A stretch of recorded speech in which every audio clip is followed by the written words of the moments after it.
CRIREI ha acollit durant el matí d'aquest dilluns la parada que les associacions dels familiars i afectats de trastorns al desenvolupament i síndrome d'Asperger de la Catalunya Central han plantat amb motiu del Dia Mundial de l'Autisme. Des de la parada s'han repartit llaços amb peces de puzle i els mateixos nens i nenes de les associacions han enlairat un centenar de globus blaus. El nostre planeta, la Terra, diem que és un globus blau, almenys des del cel, des de l'espai, així ho diuen que és. Els nens autistes, tothom diu que viuen en un altre planeta, que no són d'aquest planeta, que viuen en el seu món. Doncs volem que siguin d'aquest planeta, d'aquest món, i per això repartim globus blaus.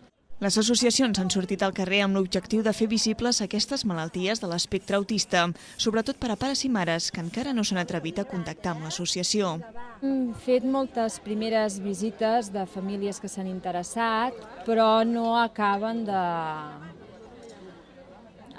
d'arrencar, no? Vull dir que suposo que no ho tenen encara ben assumit i llavors s'informen amb el que els informen del que hi ha i com s'ha de treballar i el que s'ha de fer, no veuen que encara sigui el seu problema. De fet, l'Associació de Familiars i Afectats de Trastorn al Desenvolupament compta amb 60 associats i tracta 14 nens i nenes amb aquesta disfunció.